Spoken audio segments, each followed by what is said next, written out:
ગત તારીખ 15 જાન્યુઆરીના રોજ ધ્રોલ પોલીસ સ્ટેશન ખાતે એફઆઈઆર નંબર 38/2024 દાખલ થયેલ હતી, જેમાં તુળજા ભવાની જ્વેલર્સ કરીને જે દુકાન છે તેમના ફરિયાદીની ફરિયાદ હતી, જેમાં દુકાનના પાછળના ભાગે બાકોરું પાડીને અજાણ્યા ચોર ઇસમો અંદર પ્રવેશ કરી સોના તથા ચાંદીના દાગીના ચોરી કરીને ફરાર થયેલ હતા.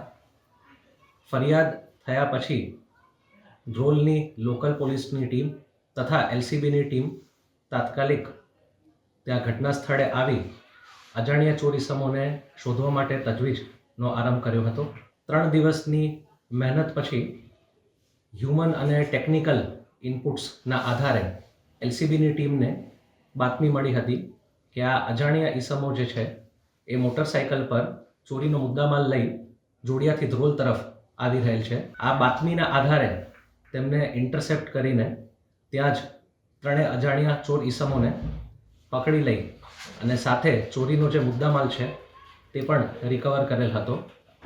આમાં ચોરીનો જે મુદ્દામાલ છે એમાં જે સોનાના દાગીના છે એ 175 ગ્રામ રિકવર થયા છે, એની કિંમત 17,50,000 છે. જે ચાંદીના દાગીના છે એ 11 કિલોગ્રામ રિકવર થયા છે, જેની કિંમત 9,46,000 છે. એટલે કુલ ચોરીના જે મુદ્દામાલ છે તેમાં 26,96,000નો કમ્પ્લીટ મુદ્દામાલ રિકવર કરેલ છે. આ ઉપરાંત જે 2 મોટરસાઇકલ છે તે ઉપરાંત 4 મોબાઈલ ફોન છે અને જે ચોરી કરવામાં લોખંડના સળિયાનો ઉપયોગ કર્યો હતો તે પણ રિકવર કરવામાં આવેલ છે. આ 3 જે અજાણ્યા ઈસમો છે એમના નામ છે હિંમતભાઈ પાંગડાભાઈ મહેડા, બીજા શૈલેષભાઈ નવલસિંહ મહેડા અને ત્રીજા ટીનુભાઈ પાંગડાભાઈ મહેડા. મૂળ તેઓ દાહોદના નિવાસી છે, તો તેઓની અટક કરેલ છે અને મુદ્દામાલ પણ રિકવર કરેલ છે.